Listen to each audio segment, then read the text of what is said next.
अंग्रेजों को बाबा साहब अंबेडकर की बात मानने के लिए कोई विकल्प नहीं था। इसलिए गांधी जी ने अपना ब्रह्मास्त्र निकाला।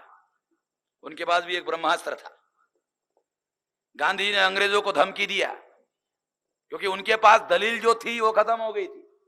रिकॉर्ड की बातें बता रहा हूं मैं आप लोगों को। दलील खत्म हो गई, इसलिए धमकी दी। ये भी रिकॉर्ड में कि अगर अंग्रेजों ने अंबेडकर की बात को माना तो मैं जान की बाजी लगा दूंगा। ये धमकी उन्होंने वहीं पर दी, लंदन में। और ये धमकी देने के बाद गांधी जी बॉम्बे आए। आते ही जैसे ही उतरे जहाज से, बॉम्बे के पुलिस लोगों ने गांधी जी को अरेस्ट किया और सीधा बॉम्बे से लाकर एरवड़ा जेल में गांधी जी को यहां रखा। और 17 अगस्त 1932 को कम्युनल अवार्ड डिक्लेयर हुआ और बाबा साहब अंबेडकर की चारों मांगे मंजूर हुई। चारों मांगे मंजूर होने के बाद गांधी जी ने उसके विरोध में उपवास किया। देखो कितनी आश्चर्यजनक बात है। आप लोगों को इतिहास वाले पढ़ाते हैं कि गांधी जी का आंदोलन सभी लोगों के आजादी का आंदोलन था। आप लोगों को इतिहास पढ़ाने वाले लोग पढ़ाते हैं कि गांधी जी का आंदोलन सभी लोगों के आजादी का आंदोलन था। अगर यह सच है तो गांधी जी को बाबा साहब अंबेडकर के द्वारा अंग्रेजों से लड़ झगड़ कर जो अधिकार हासिल किए थे, उसके विरोध में गांधी जी को उपवास नहीं करना चाहिए था। अगर गांधी जी का आंदोलन सभी लोगों के आजादी का आंदोलन था, अगर यह सच था, मगर यह सच नहीं था। गांधी जी का आंदोलन सभी लोगों के आजादी का आंदोलन नहीं था। और इस वजह से गांधी जी ने बाबा साहब अंबेडकर के द्वारा लड़ झगड़ कर जो अधिकार हासिल किए थे, उसके विरोध में गांधी जी ने उपवास किया। अंग्रेज जो हमारे देशवासी नहीं थे, जो हमारे देश को गुलाम बनाने वाले थे, उन्होंने हमको अधिकार दिया और दिए हुए अधिकार गांधी जी ने छीन लिया। जिन अंग्रेजों को विदेशी कहा जाता है उन्होंने अधिकार दिया, जिस गांधी को देशी कहा जाता है उन्होंने अधिकार छीन लिया।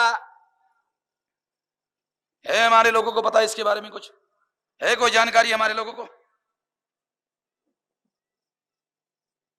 किसी किस्म की कोई जानकारी हमारे लोगों को नहीं है। इसलिए साथियों, ये जो गांधी जी ने उपवास किया और उपवास के दबाव की वजह से बाबा साहब अंबेडकर के विरोध में गांधी जी ने उपवास किया, जान की बाजी लगाई। और जब बाबा साहब अंबेडकर के ऊपर पूना पैक्ट थोपा, बाबा साहब अंबेडकर ने खुद लिखा कि मैंने पूना पैक्ट पर इसलिए साइन किया क्योंकि गांधी ने इसके लिए कोयर्शन, जबरदस्ती की। गांधी ने कोयर्शन, जबरदस्ती की, लिखा हुआ है। आपको बाबा साहब अंबेडकर के शब्द अगर पढ़कर सुनाया जाए तो समझा, उसमें अंग्रेजी वाला,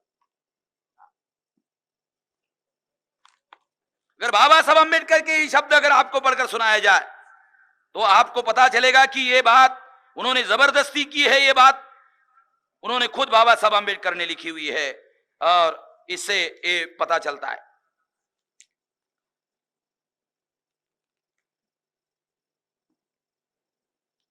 The Pune Pact is thus fraught with mischief. It was accepted because of the coercive force of Mr. Gandhi and because of the assurance given at the time that the Hindus will not interfere in the election of the scheduled caste. Coercion और assurance, साथियों, दबाव की वजह से, और ये कोएशन बाबा साहब अंबेडकर के जान के खतरे के तौर पर नहीं, क्योंकि बाबा साहब अंबेडकर ने बॉम्बे के पब्लिक मीटिंग में जाकर कहा था कि मैं ये अधिकार किसी भी स्थिति में वापस लेने के लिए तैयार नहीं हूं। अगर आपको ये मंजूर नहीं है तो मुझे सामने जो पोल दिखाई दे रहा है उस पर फांसी पर लटका दो, मगर मैं पीछे हटने वाला नहीं हूं। बाबा साहब अंबेडकर के इंडिविजुअल, उनके ऊपर दबाव का मुद्दा नहीं था। जैसा शास्त्री जी ने कहा, पटना में लोगों के घर जलाए, कानपुर में लोगों के घर जलाए, सारे देश, बनारस में घर लोगों के जलाए, ये सारे देश भर में ये माहौल ये बनाया गया, बाबा साहब अम्बेडकर को ये कम्युनिकेट किया गया कि जिन लोगों के लिए तुम ये अधिकार हासिल कर रहे हो उनको गांव गांव में उनकी बस्तियों को जलाया जाएगा। उसके बाद अपने जान के लिए नहीं, बाबा साहब अम्बेडकर ने उसके बाद ये जो शब्द उन्होंने बाबा साहब अम्बेडकर ने यहां लिखे हुए, ये ठीक से इसका मीनिंग आप लोग ठीक से अगर समझ लो तो आपको पता चलेगा। The Pune Pact is thus fraught with mischief. It was accepted because of the coercive fast of Mr. Gandhi. ये षड्यंत्र पूर्वक जो दबाव डाला गया इस वजह से, और ये पूना पैक्ट साथियों हम लोगों को ठीक से समझना होगा कि ये पूना पैक्ट बाबा साहब अम्बेडकर लिखते हैं कि किस लिए ये किया गया। तो वो कहते हैं Poona pact was intended to devise a method whereby the scheduled caste would be able to return to the legislature representative of their choice. Pune Pact was intended to devise a method. Pune Pact इसलिए किया गया कि ऐसी method ढूंढी जाए जिससे अनुसूचित जाति के लोगों के चॉइस के, उनकी इच्छा के, जैसा वो चाहते हैं वैसा रिप्रेजेंटेटिव विधानसभाओं में, विधिमंडलों में चुनकर भेजे जा सके। इसके लिए ये बनाया गया। क्या हुआ? क्या हमारे चॉइस के लोग पूना पैक्ट के द्वारा, जो पूना पैक्ट हमारे ऊपर थोपा गया, 24 सितंबर 1932 को पूना पैक्ट हुआ।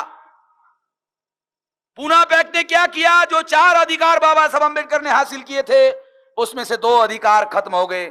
सेपरेट इलेक्टेड खत्म हो गया, डिवेल वोटिंग खत्म हो गया।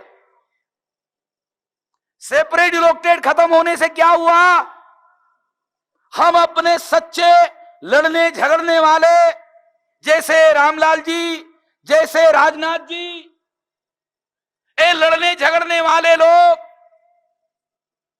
ऐसे लोग पार्लियामेंट में हम लोग चुनकर भेजना चाहते थे।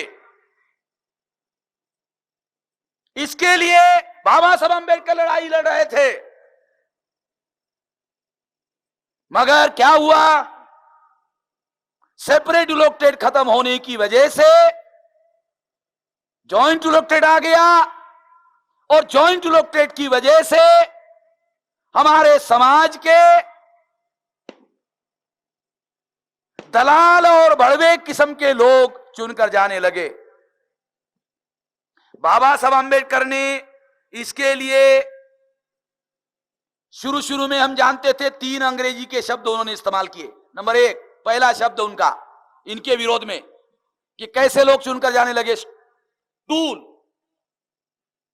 ये शासक जातियों का, स्वर्ण हिंदुओं का, ब्राह्मणों का टूल, औजार, हथियार, जिसका उपयोग वो हमारे समाज के खिलाफ करता है। ये उनका शब्द है अंग्रेजी का, टूल। दूसरा शब्द है स्टूज, यानी पिट्ठू। ये ब्राह्मणों का पिट्ठू, पिछलग्गू। तीसरा शब्द उन्होंने, बाबा साहब अम्बेडकर ने अंग्रेजी में लिखा एजेंट। एजेंट का शुद्ध हिंदी में अनुवाद होता है मध्यस्थ, और देसी हिंदी में ट्रांसलेशन होता है दलाल और बड़वा। क्या करे, इसका ट्रांसलेशन लोगों को समझ में आए इसलिए दलाल और बड़वा कहना पड़ता है। हमको कहते वक्त भी साला इधर जबान में जायका खराब हो जाता है, टेस्ट खराब हो जाता है, मगर बोलना पड़ता है, मजबूरी है। ये 3 शब्द जो है बाबा साहब अम्बेडकर ने इस्तेमाल किए। अभी मैं एक नया किताब पढ़ रहा था, वो देना जरा, वो ऊपर वहां एक किताब में पढ़ रहा था। इसमें 21 अक्टूबर 1951 को आजादी के 4 साल 2 महीने बाद, आजादी के 4 साल 2 महीने बाद बाबा साहब अम्बेडकर ने 21 अक्टूबर 1951 को भाषण किया, आजादी के 4 साल 2 महीने बाद। उसमें उन्होंने क्या कहा? उसमें उन्होंने कहा वर्तमान स्वराज तो उन्हीं का राज है, उन्हीं का स्वराज्य है, हम लोग तो अभी भी उनके गुलाम हैं। हमारी गुलामी कोई हमारी अपनी जात की भी गुलामी नहीं है, बल्कि उनकी गढ़ी हुई करतूत का परिणाम है। ये हमारे दोष का परिणाम नहीं है। उस भाषण में लंबा भाषण है 1.5 घंटे का। उस भाषण में बाबा साहब आंबेडकर ने एक जगह कहा, लेकिन कांग्रेस तो हमारे समुदायों के गद्दारों को चुनावों में टिकट देकर खड़ा कर रही है। 3 शब्द का इस्तेमाल बाबा साहब आंबेडकर ने किया। ये मैंने आपको बताया। एक नया शब्द मिला, गद्दार।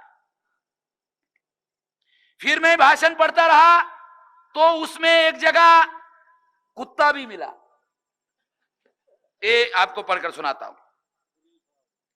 पेप्सू यानी Patiala and eastern Punjab status union में अनुसूचित जाति के विधायकों और मंत्रियों की क्या हालत है। बाबा साहब आंबेडकर कहते हैं, कुलीन साहब, जो आप कह रहे थे बाबा साहब ने पहले कहा, वे महज कांग्रेस के गुलामों के सिवाय और कुछ नहीं है, जो कुत्तों की तरह दुम हिलाकर अपने आकाओं के तलुए चाटते रहते हैं। अपने लोगों का ऐसे व्यक्ति क्या भला कर सकते। कुत्ता भी कहा। अब मुझे लगता है इसके आगे क्या कहना बाकी रह गया है। इससे आगे मुझे नहीं लगता कि और कुछ कहना बाकी है। सेपरेट इलेक्टोरेट के बजाय जॉइंट इलेक्टोरेट आ गया और जॉइंट इलेक्टोरेट ने ब्राह्मणों के औजार, हथियार, पिछलग्गू, पिट्ठू, दलाल, भड़वे, गद्दार, कुत्ते ये पैदा किए। और आजकल तो जमाना कंपटीशन का है। एक चुनाव क्षेत्र के लिए 20-20, 25-25 लोग कैंडिडेट मिलते हैं, तो कांग्रेस हाईकमांड, बीजेपी हाईकमांड 20-20 गद्दारों में से जो बेहतरीन किस्म का गद्दार है उसको टिकट देती है। जमाना कंपटीशन का है। अब गद्दारों में भी कंपटीशन है और हर गद्दार कहता है कि मैं थोड़ा ज्यादा गद्दार हूं, इससे मैं ज्यादा धोखेबाजी कर सकता हूं, मैं ज्यादा पढ़ा लिखा हूं, गद्दारी भी करूंगा और समाज को पता भी नहीं चलने दूंगा, मैं बुद्धि का उपयोग करूंगा। साथियों, इस तरह से जॉइंट इलेक्टोरेट आने की वजह से सेपरेट इलेक्टोरेट खत्म हो गया और इस तरह से लोग आ गए। दूसरा जो ड्यूअल वोटिंग का अधिकार है, 2 बार वोट देने का अधिकार, इसका क्या परिणाम हुआ।